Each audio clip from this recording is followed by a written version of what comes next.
Dear students, please pause the video and try this question.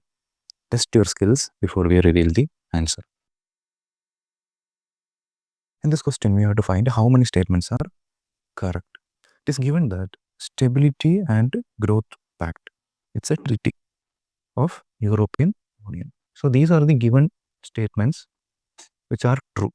From this, we will understand that this is a treaty signed by European Union, which is primarily an economic union having a common currency euro, which makes it a monetary union also.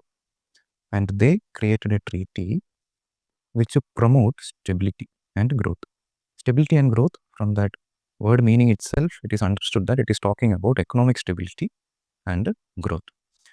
When we see this pact, one thing can come to our mind. India also has fiscal responsibility and budget management act, which sounds similar to the objectives or the stability and growth, especially stability, economic stability, which is the major objective of fiscal responsibility and budget management act. In this background, when we read this question, this treaty limits budgetary deficit of countries of EU.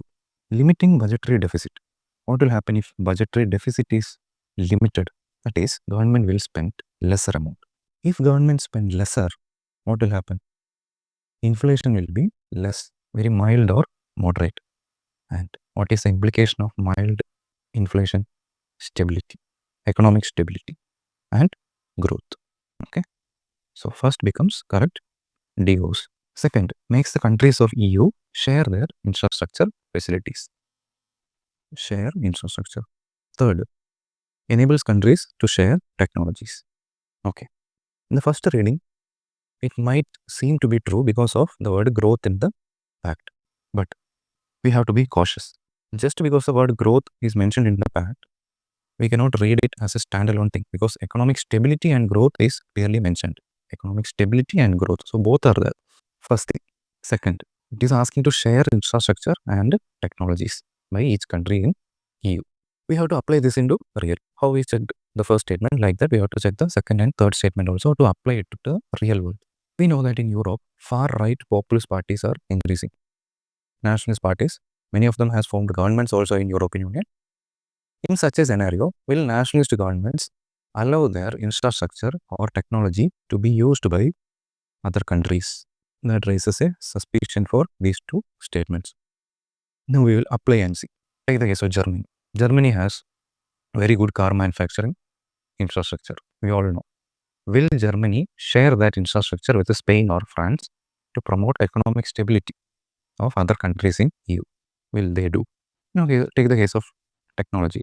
Take the case of France. France is having Rafale defense production technology they are having.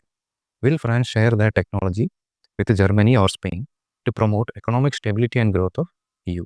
Very less chance. Take the case of LLM, any large language model developed by any European country. Will they share it with another country? Very less likely. As a result, these are realistically less possible. And that takes us to A. So the smart move here is apply the general awareness of nature of states to check the rationality of whether they will do this act as given in UPSC's imaginary statements. Please share your thought process also in the comments how you approach this question. It might help someone preparing. Now, about the theory part. This is basically a fiscal framework of EU to ensure sound public finance among EU members, especially those using the euro. So it is a fiscal framework, just like FRBM of India. So it was adopted in 1997. Its key objectives to prevent excessive government deficit and debt, promote stability and growth across EU, and ensure long-term sustainability of public finances.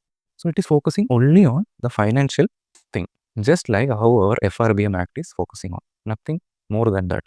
Now coming to the main fiscal rules, it limits annual government deficit to 3% of GDP, public debt to 60% of GDP, and if limits are breached, EU can initiate excessive deficit procedure and it can lead to sanctions.